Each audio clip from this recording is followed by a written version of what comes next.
సిద్దిపేట జిల్లా తమ సమస్యలు పరిష్కరించాలని మాజీ CM KCR Erravalli farm house వద్ద గజ్వేల్ డబుల్ బెడ్రూమ్ లబ్ధిదారుల ఆందోళన. లబ్ధిదారులకు వెంటనే డబుల్ బెడ్రూమ్ ఇండ్లు కేటాయించాలని, పట్టాలు ఇవ్వాలని డిమాండ్ చేస్తున్న లబ్ధిదారులు.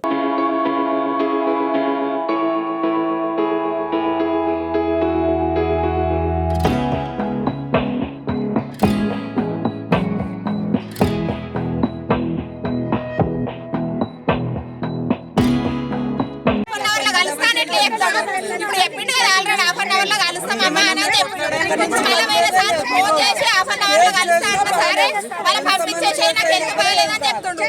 అంటే మేము పిచ్చోళ్ళే కట్టుకుంటున్నాం, ఇక్కడ బుర్రోళ్ళ మీద నిలబడతాం, పబ్లిక్ కనిపిస్తలే మొత్తము ఎట్లా కనిపిస్తున్నాము.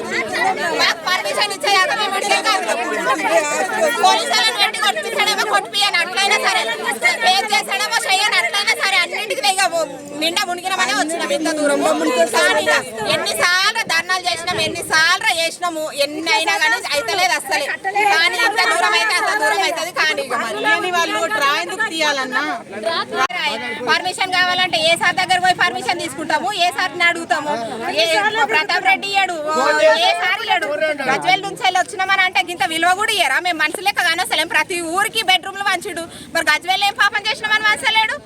ఎంతగానో మంది ధర్నాలు చేస్తాము, ఎంతగానో మంది తిరుగుతాము. చెప్పులు అరిగిపోతున్నాయి ఆఫీసులో చుట్టూ తిరిగి కలెక్టర్ ఆఫీస్కి పోతిమి, గజ్వేల్లో వేస్తేమి, సిద్దిపేట రమ్మంటే ఆడిపోతిమి. ఎంతగానో మని ఇన్నిసార్లు తిరిగినా కూడా ఇంత కనికనిపిస్తారు. గేట్ కాడ వచ్చి నిలబడి గంట 2 గంటలు అవుతుంది.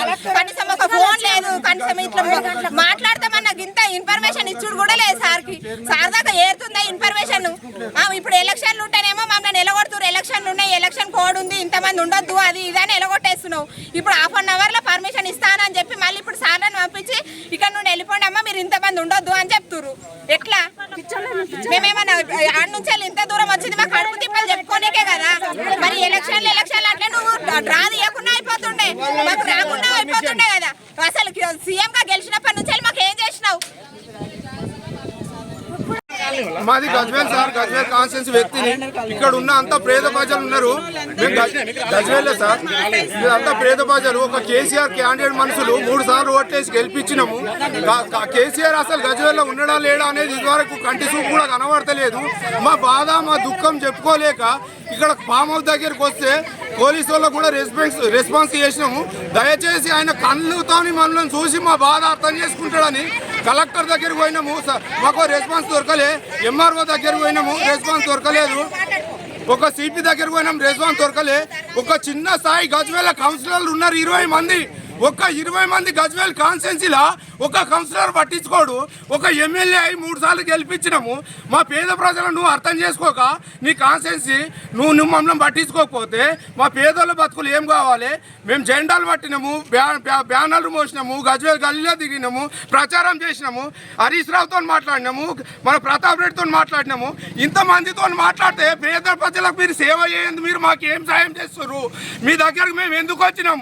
ఒక డిపార్ట్మెంట్ సహకరించాలి, ఒక పేద ప్రజలకు ఒక ఎమ్మెల్యే సహకరించాలి.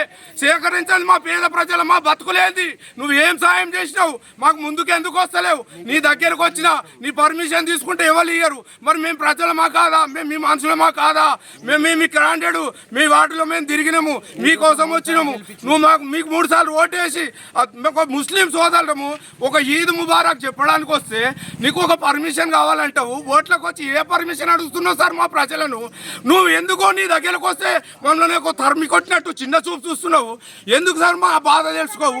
నువ్వు పేదోళ్ళ గజ్వేల్లా కనీసం ఒక డబుల్ బెడ్రూమ్ ఇయ్యంది ఎందుకు సార్? మా గజ్వేల్లో నన్ను మా బాధ ఉచ్చుకొని చంపుతున్నావు.